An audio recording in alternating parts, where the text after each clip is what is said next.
Welcome to the Conversations That Matter podcast. My name is John Harris. We got a special guest today, the first time flyer on the Conversations That Matter podcast. His name is Renn, and some of you may have heard of him. He has a podcast called The Masculinist, which is also a newsletter you can sign up for on his website. He used to do work with urban policy and consultation, and now, I'll let him describe a little bit about what he's up to now with The Masculinist. Welcome, Aaron. Appreciate you coming on. Thanks for having me on. So tell us a little bit about what can people expect if they go to themasculinist.com and they sign up for your newsletter. Well, the newsletter is a once a month newsletter, a long form newsletter that I've been publishing for about 4 years. I started it because, there was a few reasons. One is I really saw a disconnect between the church's persistent failure to attract men on the one hand, and yet all these secular men's gurus attracting hordes of young men. Give me a few names.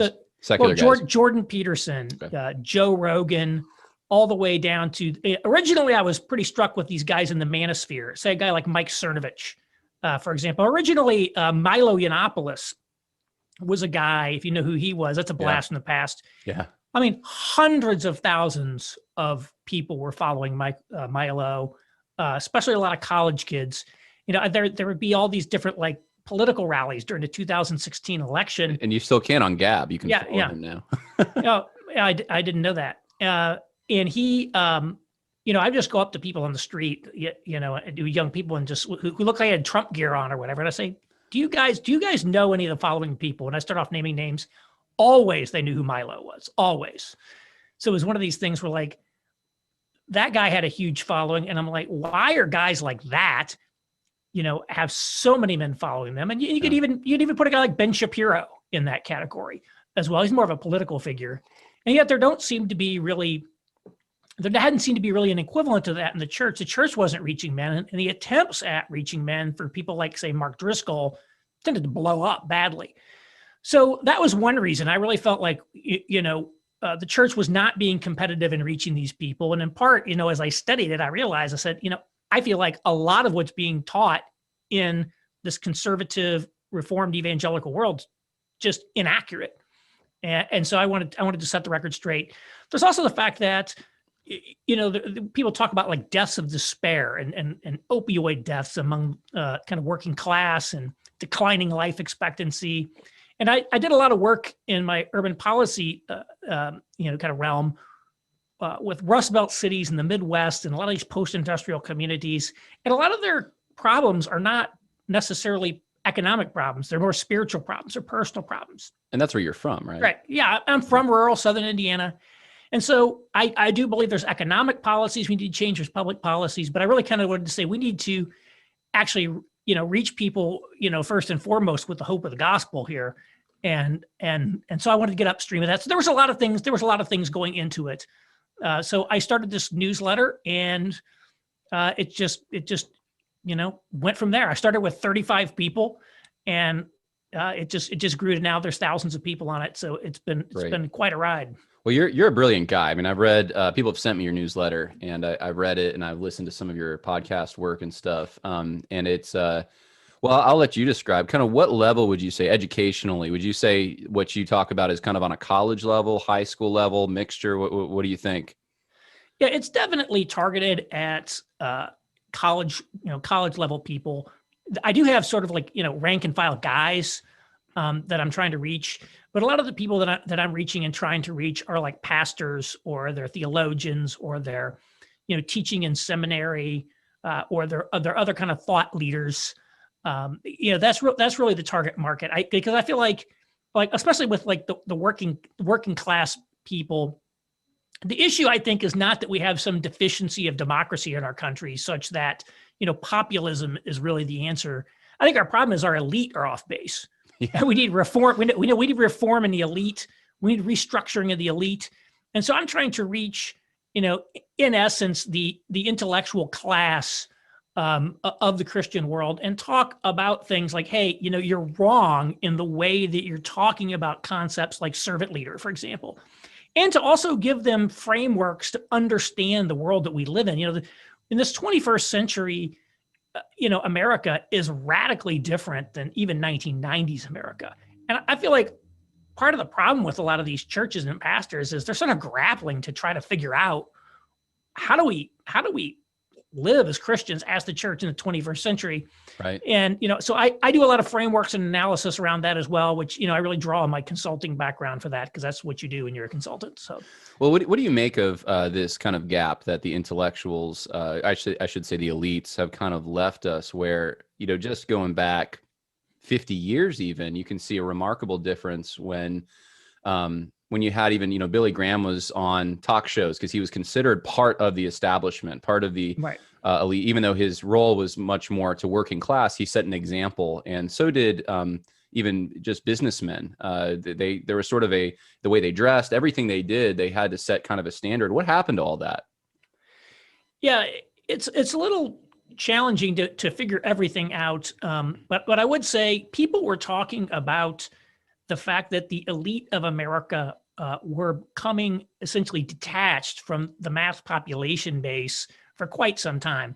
Back in the early 90s, Robert Reich, who was, he's a left-wing economist who was Secretary of Labor in the Clinton administration, he wrote a big op-ed in the New York Times called "The Secession of the Successful," basically talking about how the elite class have essentially seceded from society, retreated into their own, private universe in which things are good for them, but they really have a lot less concern about the country. Christopher Lasch wrote a book called "The Revolt of the Elites." So this has been talked about for a while, but in essence, if we think back to industrial America, back when, I can't remember the guy's name, but Wagner was famously said, I always thought what was good for America was good for General Motors, and what was good for General Motors was good for America. We don't have that anymore. It used to be a company like General Motors, in order to sell a lot of cars, we need to have a prosperous economy. And it took a lot of blue collar workers with good wages to make them. And so the executives wanted bigger bonuses. It means they want lots of people who can buy cars. They employ a lot of people. Today, there's a big disconnect. I mean, a lot of these tech companies don't employ all that many people, certainly not at high wages. You essentially have, a lot of very poorly paid, say, warehouse workers at Amazon, a few very highly paid software engineers and business people, and then maybe even a massive amount of offshore labor now that's being done. So the link between the fortunes of the elite and the fortunes of America as a whole, has really become detached and disconnected. Yeah, it's a very complicated subject, but it's now very possible for, say, the top 10 to 20%, of people, at the top of the socioeconomic ladder, to live incredible lives, while the median American is seeing their life expectancy decline, real incomes decline, their communities fall apart, et cetera. And that's not a healthy place for our country. I'm going to just give you an opinion, and I want you to just tell me if I'm right or wrong on this, or what you think about it. But it seems to me that people like Jordan Peterson and others have filled this gap, and they've done so in a way that's almost, whether they realize it or not, semi-religious. And I think back to a book I had read by Richard Weaver years ago, Ideas of Consequences, which I know is formative for a lot of conservatives. And, he talks about the philosopher kings, the gentlemen, and then the specialist. And I almost sense that there's been a failure of the specialists, that the specialists, they're an empty suit. They're so narrow. They don't really have any way of connecting to the people they're supposed to be helping. And Jordan Peterson walks in, and he's going back to the philosopher king kind of, or the theologian, as someone who wants to kind of figure out what makes reality tick. And for men, especially, who don't have role models or don't have ways of thinking about themselves as men, because we don't have specialists in that category, they just latch on to him. So tell me, is that a fair analysis? What do you think about that idea? Yeah, if you look at our society, sort of the ideologies or belief systems of mainstream society are very hostile towards men and masculinity. You could think about, for example, toxic masculinity. I mean, there's any number of articles you could read in the mainstream publication, always viewing, masculinity as some sort of a fault, basically. And a lot of young men are growing up essentially fatherless. Out of wedlock birth rate today is at 40%. Divorce rate still remains very high. So a lot of people did not have, their father as a strong presence in their life. A lot of the baby boomer parents, were somewhat detached from their kids. Certainly in the older generation, it's less true, I think, in the younger generation of boomers. And so there's kind of a deficit of people, men connecting into the lives of younger men and talking to them in a way that affirms who they are as men.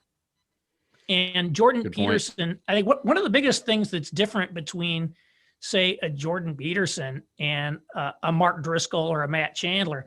I mean, Driscoll and Chandler just brutally beat down men in their congregations. And they kind of forgot that, the drill instructor isn't just there to tear you down. He's there to build you back up. That's right. And so a guy like Jordan Peterson, when you hear him, he does deliver some tough messages, maybe to some of these guys, about taking accountability and responsibility for themselves. But you also get the sense that he's on your team, right? That he cares about you, that he wants to help build you up. He's not just there to build himself up at your expense. And so I think this idea, I think one of the reasons, I was talking to somebody yesterday, he's like, I noticed so many of these millennial women hate Jordan Peterson. I can't figure it out. He's so anodyne. I'm like, well, one thing that Jordan Peterson does that I cannot think of a single Christian pastor who does is Jordan Peterson treats young men, as if they are ends in and of themselves. They are not here just for the benefit of society. They are not here just for the benefit of their wives and kids, but he treats them like they're important who they are themselves, right, not as instruments to something else. And that's powerful. That's very powerful. And that's something the church does not do. You hear something, even the supposedly pro-men people who say things like, well, if you reach the man, you'll reach the family.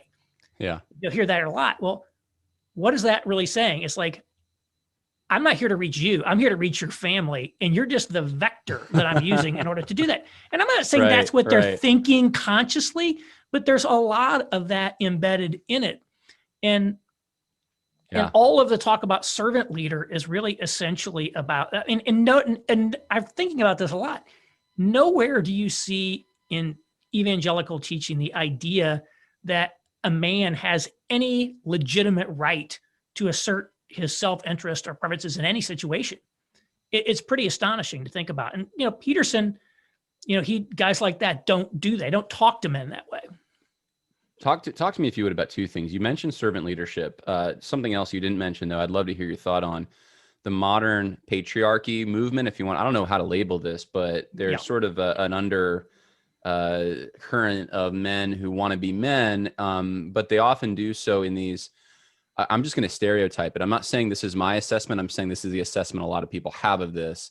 These kind of like really long beard, hyper homeschool, family integrated, goat herding cults, That's the perception some people have of that. And that, they have 10 kids and their wife is just, without modern assistance trying to make meals for them all day. Talk to me about those two things, if you would, kind of on the left wing, this sort of more servant leadership idea, if we want to call it left, but this more establishment, and then this kind of undercurrent rebellion that's kind of homeschoolish and all that. Yeah. So servant leader is a term that you even hear it used in secular society. And I don't think the term itself is objectionable, but what you see of servant leadership in sort of conservative evangelical world is it comes out of this complementarian gender theology. So essentially, the traditional view that sort of, the husband was the head of the home came under a lot of attack during second wave feminism. And, most of the Christian church ended up, rejecting the previous approach in favor of essentially gender equalism or some kind of egalitarianism, as you might say it. And in the 80s, a number of these more conservative people, John Piper and Wayne Grudem, were kind of the two main figures in that, decided to push back on that and say, no, the Bible actually does say, that the husband is the head. And so we have to affirm that. But in essence, they agreed with a lot of the feminist critiques of the traditional approach. And what they did was, ultimately speaking, they sort of nominally affirmed headship in the home, but they redefined it to mean something other than what had traditionally understood. So it's sort of like, new wine and old wineskins, if you will. Right. And so in essence, what it means to be the head of the home is to be a servant, right? Your role as the head is not to be a leader, but to really be a servant. And so you display your leadership by being a servant. And, this is, often attached to, various scriptures where, Christ said, I did not come to be served, but to serve, or they'll use the foot washing episode. But you'll notice one of the things that they never do is they never define, well, who decides what form the service takes, or who decides whether the person's doing a good job serving. Peter famously didn't want his feet washed by Jesus. The disciples did not get to choose how Jesus served them, right? Right. So there's a lot of ways that they kind of take little bits and pieces of scriptures and package them and things like that. And so in essence, they've essentially taken this headship idea and turned it on its head. Essentially, they've defined it as basically pleasing your wife, serving your wife, all of these things. And you'll often see this. Sometimes they literally do this. Are you going to serve yourself? Or are you going to serve your family? You're going to serve your wife and kids. You say, well, obviously you can't serve yourself. That's selfishness. We know as Christians, we're supposed to care about others and all this stuff. But it's sort of like George W. Bush's, are you with us or are you with the terrorist? Like as if those are the only two options in the whole world. False dichotomy. Yeah. Yeah. The idea is, well, maybe you could be using all your talents and energies in the service of mission. And I like to use the example of Tim Keller, right? When he was sitting in Philadelphia, and his wife was not sold on going to New York to start Redeemer, he made a decision like, we're going in. And they talk about that story in their marriage book. And he was leading on mission. And actually, I think it's a great example because they actually were on mission together. Right. It wasn't just him doing something while she was, making pancakes. They actually went in there together on mission. And so it was an outward focused thing. So there's a lot of things like that. The other thing they get wrong about servant leadership is they essentially say that women are attracted to servant leaders. Christian women, they want a man who's on fire for God, right?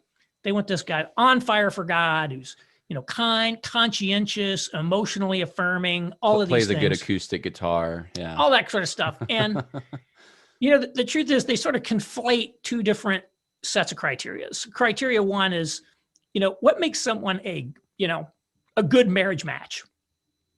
Right. And that's where being godly comes in. If someone's not a Christian, if they're not godly, if they're not kind, if they're not all these things, you probably don't want to marry them. But the second thing is what makes someone attractive. And there's some overlap between those, but a lot of ways, what makes someone attractive is not what makes them a good marriage candidate. And I think most guys, if you just look at yourself, say, are there women that you think are very attractive, but you're like, I'm not interested in dating or marrying that person? Yes. Right. Conversely, are there people who, you think, wow, that's like a really high quality woman. She's great, but I'm just not attracted to her. So there's two different sets of things, and we need to cultivate both. Guys like Matt Chandler says, godliness is sexy to godly people. Jordan Peterson says, girls are attracted to boys who win status competitions with other boys. And so who's more accurate? I'd say Jordan Peterson's much more accurate, right? That's why people want to be with the captain of the football team, even right? Or the rock musician, or people who've achieved a lot of status. Like, what's attractive in it? Status, power, confidence, charisma. Many of these things generate attraction. That's sort of left out of the church's teaching. And that's what the Petersons and a lot of the secular men's guys will tell you. They kind of give you a more accurate view of attraction. So I think there's like a lot of things that are kind of mistakes buried in this servant leader notion. So we're gonna circle back to take a phrase from our our new what's she called, press secretary. We're gonna circle back to the Tim Keller thing because I got some questions on that. But I wanted to just say real quick for some people who are listening, I think you recognize, I certainly do, that Jordan Peterson it has a faulty foundation for some of these things. So he's coming to the right conclusions sometimes through the wrong avenues. I think he uses kind of a Darwinian approach to why women are attracted to men and stuff. And we would probably say, I'm assuming you would say that the reason is because that God created men to have dominion and to accomplish goals. And that's what that's the reason it's built into us that women see that Yeah. and are attracted to it. Yeah, I do find it interesting. If you look at all of these men's gurus, virtually all of them are either atheists or have some sort of new age spirituality. I would put Jordan Peterson's Jungianism in the new age category. And they all heavily rely on evolutionary psychology as their basis. And, to me, like evolutionary psychology is like a story we tell ourselves to make sense of the world. We see something and then we sort of tell a story of it. We must have evolved this way. Right. Right. That must be why it is. But it's not like they've got some collection of genes that we know this gene controls this behavior and we can see how this gene has mutated over time. Yeah. It's very deductive. It's sort of like, it's like, why did Tim Keller, we'll talk about Tim Keller. Why did Tim Keller succeed in New York? Well, I go back, well, he succeeded because of X, Y, and Z. Well, if he'd failed, I could probably say, well, he failed because he did X, Y, and Z. Right. It's like, it's the same story. I think it's if you want to use Evo-Psych stories to, kind of help you as a tool, I'm not totally opposed to that. But I do think, looking at what God tells us about creation is probably a better way. Maybe. Yeah. Maybe. I would probably take a little stronger stance there. I'd say I wouldn't want to use any of that stuff. But I still recognize that the thing that attracts people to Jordan Peterson, it's not the psychology as much as it is he's trying to approach an answer that they are not getting anywhere else. They know that they're wired a certain way because that's reality, and no one's offering any kind of explanation or guidance for them. Why don't you talk to me now, though, about for our listeners about that second category, because this undercurrent overreaction, some would say, to feminization within the church. What about the guys who say, I'm a patriarch and I run my house this way, and they put their foot down? Mm-hmm. Yeah. I think it's indisputable that the Bible is a patriarchal book. So I think we have to acknowledge that. Where I think we run into challenges is, the Bible was written in a pre-industrial society. And so I've written a lot about the changes that occurred from pre-industrial society into industrial and post-industrial society. So in a pre-industrial society, the household was actually the center of economic production. Most people were like farmers or shepherds or things like that. Virtually everyone worked in food production. It was a rural society. And the household basically was the place where all economic production occurred. It's the place where healthcare occurred. It's the place where old people were taken care of. It was where, the social safety net was. It's where sort of defense and policing even was. You can think about when Lot's kidnapped Abraham, he doesn't call the cops. He gets his guys and goes and gets them. I mean, that was basically it. And when we switched to an industrial society, in the pre-industrial society, women had a very economically productive role in the home. They were, preserving the foods, making the clothes, doing a lot of the medical care. They were doing economically productive work. When we switch to the industrial society, the husband ceases to do any economic role in the home, and he goes off to work in a factory and office, and the wife kind of becomes a homemaker. And so you end up, with these 1950s kind of scenarios that produce kind of Betty Friedan style malaise among some women, because in essence, they didn't have anything to do, right? Which is second wave feminism for those who don't know. Yeah. So, when we had a homestead economy in like the 1820s, men and women were basically both working hard all day, every day, just to put food on the table, just to survive. Right. Now we essentially have economic surplus, and, women had essentially lost much of their functional role in the home. And for people who had talents that they wanted to put to use, that produced a lot of kind of anxiety and negativity. So I think when we try to take this old kind of concept of a patriarchal society and apply it into modern industrial and post-industrial society, it does sometimes end up, as you say, like guys in beards kind of LARPing, right, a little bit. Because our society, again, as I always say, Rome was an actual patriarchy. And it was sort of a legal cultural patriarchy. Today, we live in a legally and culturally egalitarian society. That's just reality. And so how we live out what the Bible says in the modern world is important. And one of the things that you've noticed a lot of people talking about is how to restore, C.R. Wiley talks a lot about this. How do we restore some semblance of real functionality and substance to the household? Because the household today is basically somebody call it's a consumption cooperative, right? You're home with your wife and your kids. So basically you're consuming stuff together. You have this sort of emotional bond together and you raise kids together. But other than raising kids, there's no real function to the household. So, it used to be that if you weren't part of some household structure, you were, really in bad shape, which is why the Bible talks so much about widows and orphans and people who are, marooned outside of that. Well, today, that's one reason the divorce rate's so high is because you don't really need to be married in order to, make ends meet and live in today's society. The household doesn't do much. We buy things on the marketplace or the government provides things for us that used to be produced at home. So I think we need to think in a more sophisticated way about society and how we live in that way. And so I think just saying, going back to say patriarchy, I don't think that anyone has really cracked the code on that. I think there is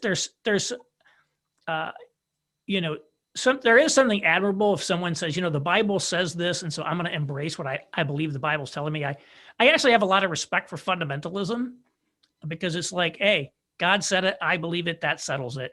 That sort of simple faith that says, this is what the Bible says, I have to believe it, I have to live it, right, I think is very powerful.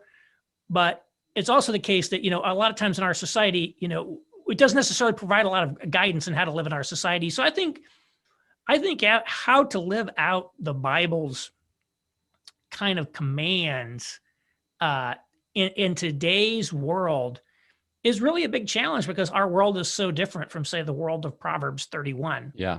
Right? That's a very good point. That's a very good point. Yeah. If you think about, if you think about Proverbs 31, you have the woman at home overseeing this large home-based economic enterprise. Her husband is out at the gates of the city. So he's one of the elders of the city. He's administering the public realm, so he is out there as the public facing representative of the home, like involved in governance, right? It's not like he's just out there hanging out with his buddies. They're actually running the town. And so there's a lot of things like that were structured in, a pre-industrial economy that look totally different in a post-industrial economy. Sure. This is a great place to insert this question because I put out on a few different social media platforms the offer that if anyone had questions, they could write in. Here's one from one of the patrons. Aaron, are you part of a church body that is living out masculinity according to God's definition, where men are leading their wives and families well, and the older men are pouring into the younger men? If so, how has that body of believers worked together to create this environment and enjoy the fruits of that labor? And so anyway, he's asking kind of from the same perspective of not maybe seeing a clear example of this. Could we get practical for a moment? Tell me kind of what this looks like, maybe in regards to we're not in this pre-industrial society, but what does it look like to follow these commands that were given in that society today? Yeah, I think that's a really great question. The churches that I've attended have tended to be, that professional class, upper middle class type people. And what I would say, just as we've seen from scholars like Robert Putnam or Charles Murray have written about how basically that top 20% of people kind of socioeconomic attainment, they're doing pretty well socially. So they tend to get married and stay married, right? So right. I would say, kind of the churches I've attended have had, mostly stable families, mostly people you would say by the standards of the world, quote unquote, have their life together. I would not say there's been this great community of men thinking about, how to really live out life in this world in this way. I do think that the people the person I think who's kind of on the leading edge of this is C.R. Wiley, wrote a great book called Man of the House. And another one called The Household and the War for the Cosmos that I think do give some practical tips about this. So I think there's, more focus today on entrepreneurship, more focus on a lot of other things. I think some of what, Doug Wilson and his guys have done in Moscow in terms of the environment that they've built there, you can put aside his teachings, if you don't like his teachings, some people don't like him. but like what they've built in Moscow, I think is trying to build something like that as well. That's good stuff. What about for yourself personally? Like maybe just give everyone, without getting too intrusive here, maybe a day in the life of Aaron Renn with his family. What does that look like in light of what you're advocating on your podcast? Yeah. So, I mean, essentially I'm self-employed, so the masculinist is now essentially my job. Okay. So I'm working on that. So, a couple of things I did. I mean, if you roll back to when I started the masculinist, I was single, and I was older. I was single. I'd previously been married and gotten divorced, and that divorce with no children. That divorce was really, a very difficult time for me, and sort of catalyzed me becoming a Christian. Actually, I wish I could have this. My conversion story is in essence a very standard one, and that you run into some troubles in life, and all of a sudden you're like, oh, well, maybe I ought to think about God because I can't handle this. Right. Which is a good thing, I guess. But I sort of rebuilt how I thought about being a man, and I said, first off, I want to get married. So I did get married. I said I want to have kids. I want to live life differently. So got married, had kids. We moved back here to Indiana from New York. One reason was I said, I want to be embedded in a place where I have organic community, organic in a sense that is a natural community. So my wife and I are both from Indiana originally. So we have an organic community connection to this community. Our family's there. She had lived most of her adult life in Indianapolis, had a lot of friends there. So we wanted to embed ourselves in a community of people, in a kind of an extended family network, in a network of connections where we have a real organic connection, attachment to place. Right. And so the idea of starting the masculinist right before we got married, I said to my wife, I said, I just want to let you know, there's a few things you got to be comfortable with if we're going to get married. One of them is I'm going to go do this men's thing. I hadn't started it yet. I'm going to do something on men's issues. And I'm going to tell you now, the ride might get bumpy. So if you're not on board with that, then, that's the mission. I'm taking on mission. So one of the things that I did personally is I went into marriage, with a kind of a mission focused frame. I said, I want to be outward. This is something that's very important. There's a mission in the world that I feel called to do. I would love for you to be part of that mission with me. But if you don't have alignment on the mission, what's your vision for your household, then you have problems. So there was that. And then I have worked to become, again, call it self-employed. This is a household-based enterprise that's there. Another thing that we did in New York, there's a lot of people in New York who are single, and they're living that kind of New York single lifestyle. And when we were married and we had a kid, we wanted to invite people into our home so they could see how we live, and just say, here's us eating home cooked meals instead of ordering every meal out on Seamless. So that kind of like having our home be a place of hospitality and a place, and a lot of people do that. I think, so I'm not going to say there's anything unique to that, but wanting to basically be something of a, call it countercultural example and how we're living our lives there. Obviously, we were very involved in our church community, trying to embed ourselves in networks of people. Mm-hmm. Again, I tried to build up in New York a band of brothers. I think a lot of guys don't really have a lot of friends other than like the husbands of their wives' friends. And so I've gone out and said, I want to have, men that I'm engaged with in life, these my own relationships with these people, as we're building each other up and kind of propelling each other forward, in our faith and our missions and things like that. But I would say I don't claim to have, I don't claim to be perfect by any means in what's, what I do, but I have made some intentional choices to try to be more, more aligned with what I call healthy patterns of living. Yeah. And that's important. And man, you can't, you do have to be intentional about your life. I do think that's very important. But, you also have to have, certain things have to happen organically, right? So I can say I want to be married, But, if I hadn't met my wife, it wasn't someone that like, wow, I really want to be married with this person. Maybe I wouldn't be married today. Right, Can't just say I'm going to go marry this person over here. So there has to be like a real organic connection. You can't just treat it as sort of a bloodless, business plan or something like that. There does have to be like organic connection. But you also have to be intentional about your life and about relationships and things like that.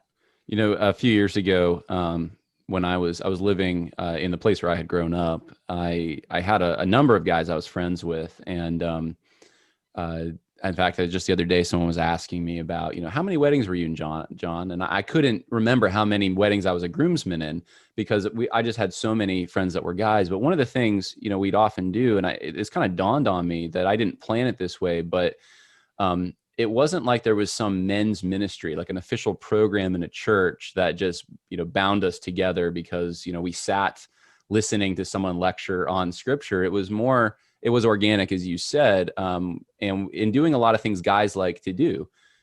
So, I would sometimes go over to people's houses if they were working on their car and kind of like hang out with them there, or go on a hike. I loved hiking or outdoor sports. So, who wants to come? And that's kind of how those relationships formed. And there was ministry opportunities in that I wasn't trying to bring about ministry opportunities, but it was normal course of everyday life, men doing what men are designed to do, want to do, like doing.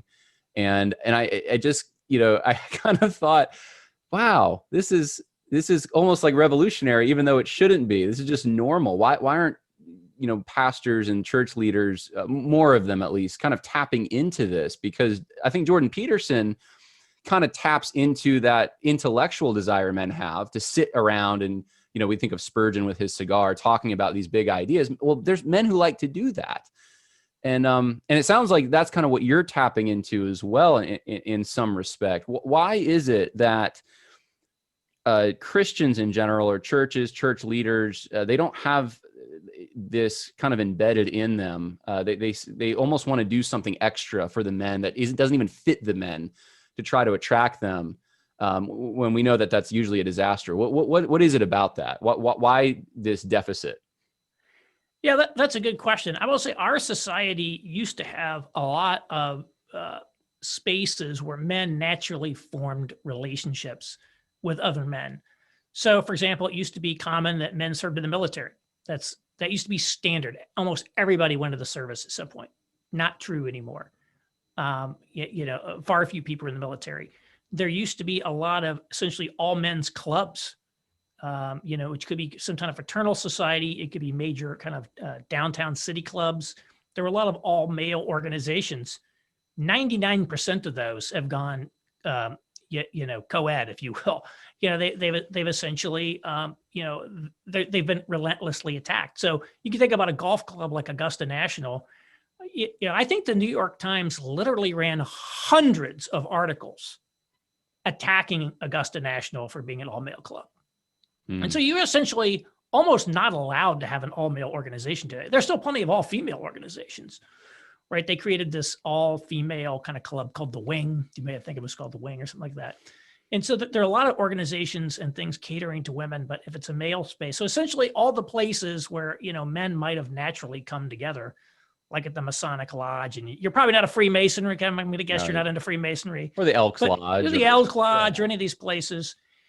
And even the military now, it's integrated units. Everything's integrated, right? And so, I do think, one of you mentioned the Proud Boys. I think one of the attractions of organizations like that is people want to be in some type of fraternal organization with other men, and they just don't exist in the way that they used to. Intergenerational too, to some extent. Yeah. Yeah, and so there were a lot of things there, and some of that, some of it's men's own fault.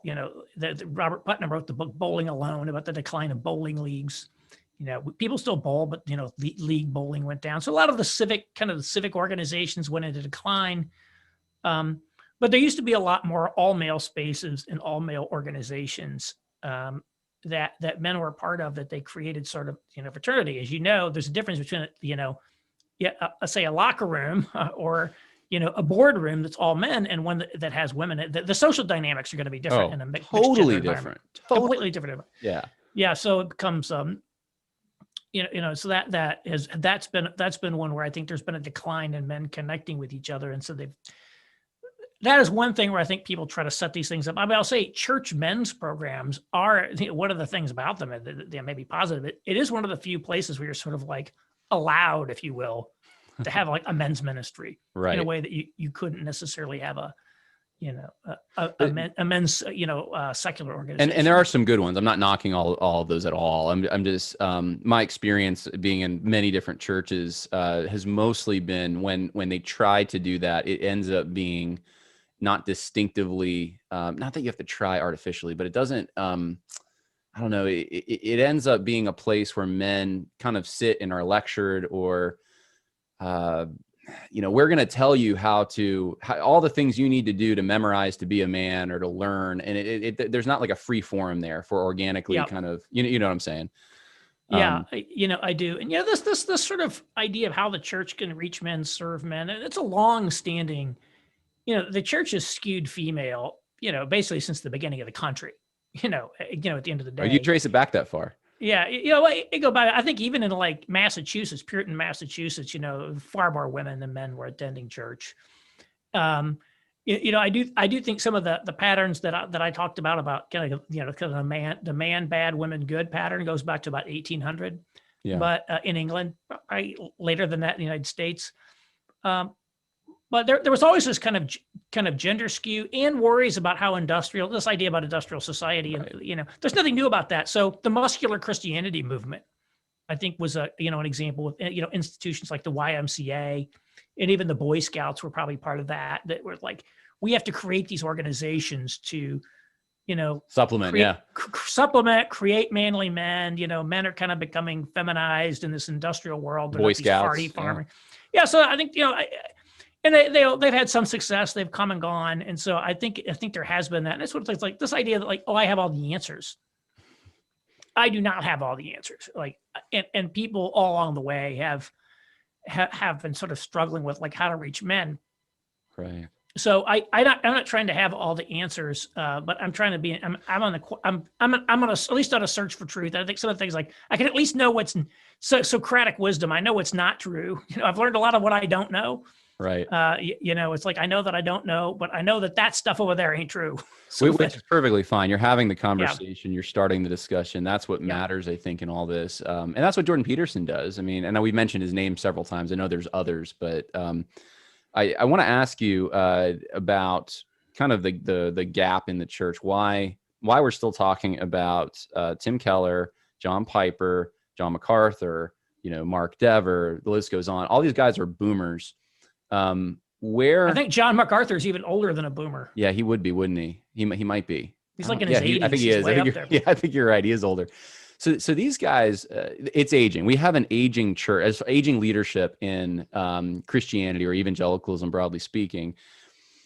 I don't see the young guys coming on. In fact, what I see with young guys, if there are rising stars, if you want to call them that, it's guys like, it's like guys like Jamar Tisby, he's not a pastor. He's not a guy who's going to be exegeting scripture, really. He's more of just, he's more of a social justice guy who's brought in and platformed by these other guys because they want to kind of get their congregation on board or point to him to show, hey, we're not racist. We're on board with this guy. So he doesn't exude the same kind of leadership. I don't know where there are young guys who are exuding that kind of leadership in the church, broadly speaking.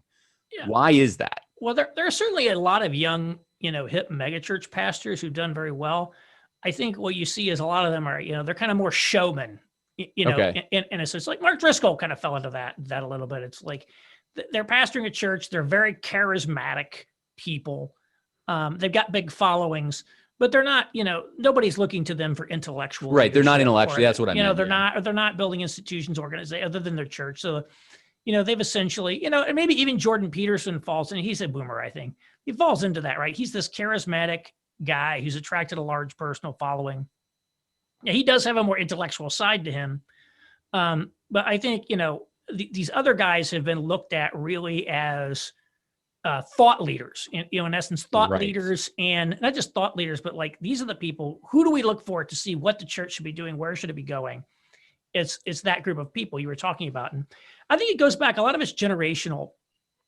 The baby boomers were this huge generation that came into fairly senior positions relatively early in life in the 80s and 90s, and basically are still running the country. I mean, you can, today. And so Biden, and he's older.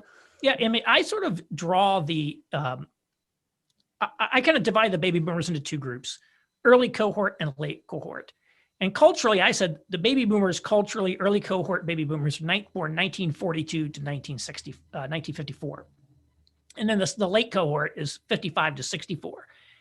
And it's that early cohort of people who are really dominant. And, so there are a lot of people. I think Biden, was he born in 42? Newt Gingrich was born in 42. A lot of the people born during the war are baby boomer-like culturally. But yeah, Bill Clinton was the first baby boomer president. He was like the third youngest guy ever elected president, 1992. And Bill Clinton, George W. Bush, and Donald Trump were all born the same year, 1946. Hillary was born in 1947. I think John Piper was born in 1946. Wayne Grudem was born in 1948. I mean, a lot of these guys are, they're all in a disproportionate share of them are in that early cohort boomer group. No, there's a disparity. Or they're even older than that, like MacArthur. And for whatever reason, they just don't want to go away. They don't want to retire. There's no concept of real retirement for these people. I've noticed that. Yeah. A few years ago, it was pointed out there are more people over the age of 80 in the Senate than at any time in our history. And just think about how many people are dying in office at very advanced ages. Ruth Bader Ginsburg, John McCain, right. Robert Byrd, Teddy Kennedy. Like, is it really necessary to die in office? This Indiana senator, Richard Lugar, was defeated in his attempt to be reelected for his sixth term. He would have been well into his 80s, at the end of that. It's like they're holding on. I mean, Dianne Feinstein's going to be like 92 at the end of her term or something crazy like that. And so I think part of it is that these people got power at a relatively early age, and they've never brought up a younger generation under them. Yes. in a lot of ways. And I think that is different. And one of the things, the silent generation people, and they kind of call it the greatest generation, the silent generation, many of them did create kind of a next generation. So Richard Lugar, I mentioned him, he was elected mayor of Indianapolis in his 30s, and a bunch of young guys that he brought up, like Mitch Daniels, who then became governor of the state and President Perdue. He brought up Mitch Daniels, a bunch of other guys. He sort of built up a bunch of young guys under him. These guys don't necessarily have a lot of great proteges of people that they've built up and handed off, real power to. And so I do think it's interesting. I do think there's something culturally about the baby boom generation. They were such a large generation, and so much of Christianity and evangelicalism was tuned to their cultural sensibilities. And I think that's one of the problems is, as we've got new generations now, a lot of things don't necessarily resonate with them. So it is interesting, I think Piper and Grudem were like 40-ish when they invented complementarianism. And it sort of became the theological leaders of this gender thing that they were going. And there were older people. If you look at who was involved in that, they, if you look at the original Council on Biblical Manhood and Womanhood, they had some older people. Right. Bill Bright was involved. I mean, they were sort of there, but they sort of were they had a background. They had this, they called it a board of reference. So it's here's the elder statesmen who endorse what we're doing, but they weren't leading. Right. And so, there was some space.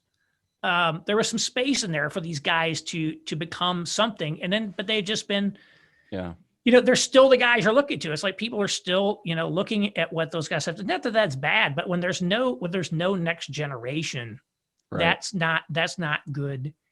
Yeah, not good either. So I think it's really interesting to see. I think that's our society in a nutshell. Yeah, and nature abhors a vacuum. Someone will fill it.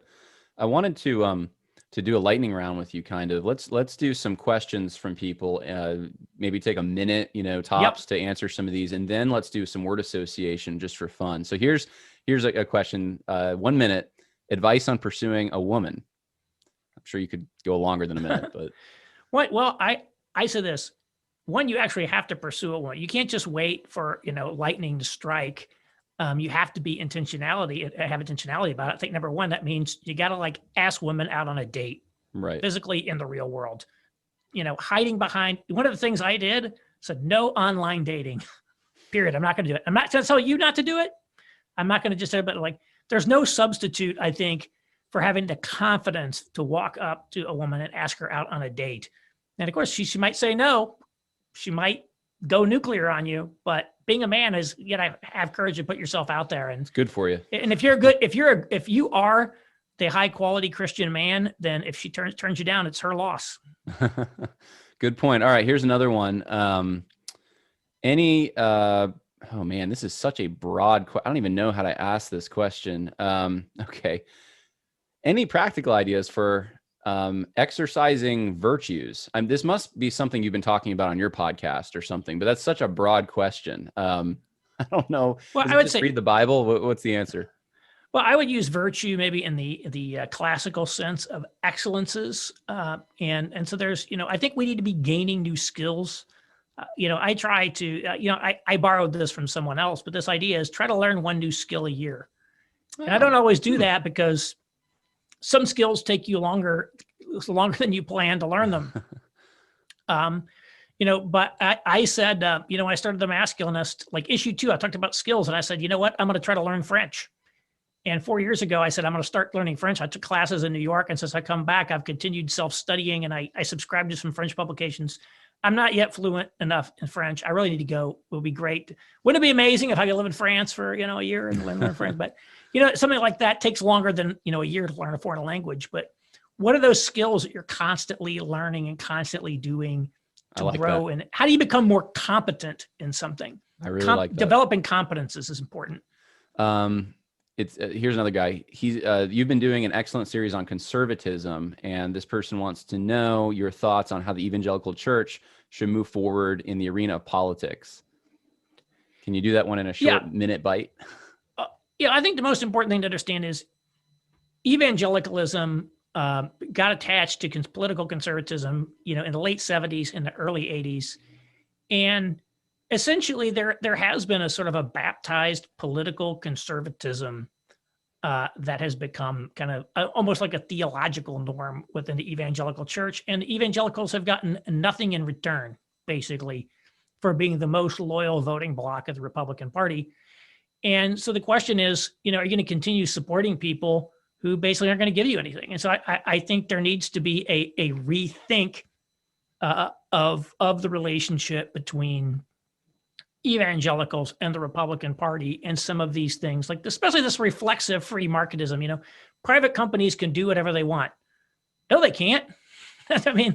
No, there's a lot of things they can't do. So this idea social media can kick off whomever they want because it's a free, that sort of stuff is it's first off, what does that have to do with theology? Nothing. You might believe that, but let's not conflate it with theology. So I think we need to move beyond a lot of these old tired Reagan era talking points that weren't, were imported from other people. Anyway, what the answer is, I don't know, but I think we need to be rethinking that. Okay. Here's the Tim Keller question. What do you think of Tim Keller's social justice teaching? That's the specific question. Because this person says you seem to be very positive towards Keller, with the exception of his views on men and women. So what do you think of Keller's social justice teaching? I'm not a deep student of his social justice stuff. I think he's unlike a lot of the very woke people. He's been talking about this for a while, so I'll give him credit for not just jumping on the bandwagon. I have found some of his teachings to be a little bit scripture light, and there's kind of a shifting hermeneutical principle when it comes to gender. The Kellers have taken this stance of what I call absolute biblical minimalism, right?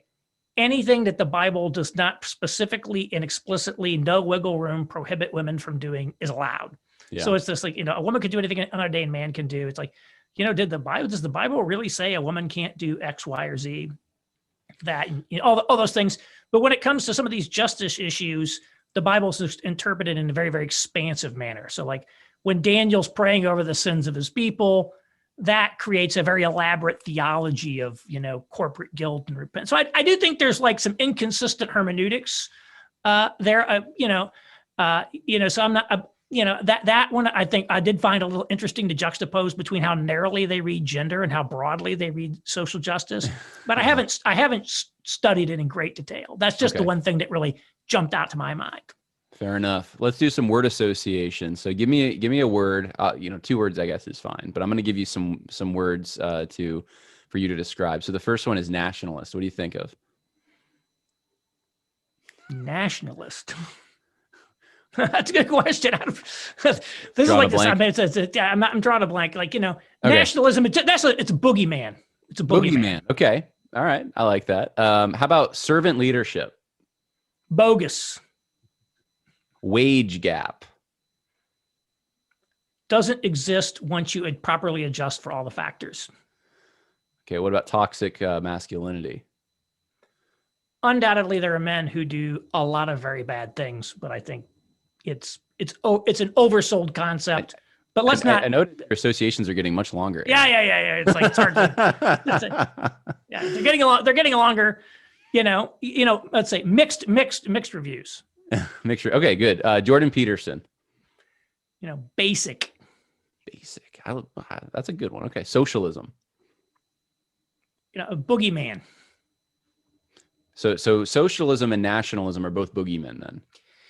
Yeah, I mean, what does people even mean by socialism? I mean, socialism was state ownership of the means of production. In European context, Francois Mitterrand, who nationalized all the companies in France. So state-owned enterprises and things like that. I just don't think these terms are helpful today. Okay, what about a specific term? Great Reset. Same stuff, different day, different name. Okay. Situation comedy.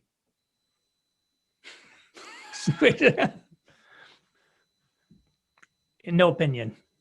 Okay. All right. You talked a little bit about, I think, men being like kind of given the rub in some of the situation comedies. Yeah. So, all right. I don't watch TV, so that's really that's a problem. Oh. Here, let's see if you listen to stuff. Here, this is going to be, you're going to have a dividing line right here, and half the people will either like you or not like you, depending on how you answer this. Country music. I like it. Indiana's coming out. I listen to mostly opera today, just to be quite honest with you.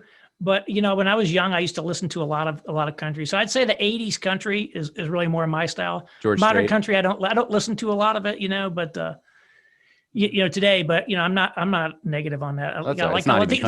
The alt country genre, which was big in the '90s. I was really into that. I loved it. Favorite book of the Bible?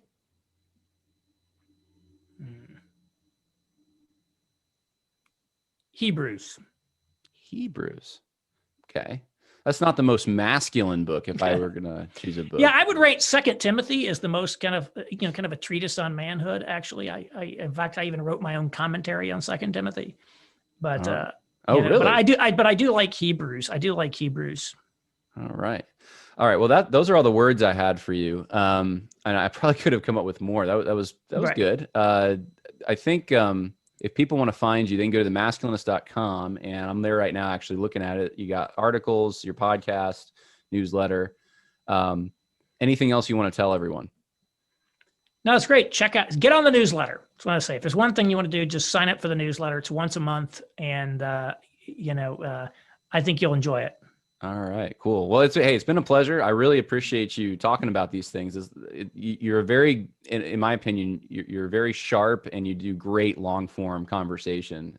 So I hope, those who are listening, go check out Aaron's stuff. And I know some people listen who have bigger platforms and stuff. If they want to send you an invite to speak or to go on a podcast or something, I'm assuming they can get a hold of you through your website. Yeah, I'm very easy to find. Aaron at aaronrenn.com. All right. And on Twitter, I believe as well, with @Aaron_Renn. So yeah, I barely tweet these days. Not really main platform, but you can look at me there. All right. Well, God bless, Aaron. Thank you so much. Thank you for having me. All right. Bye now.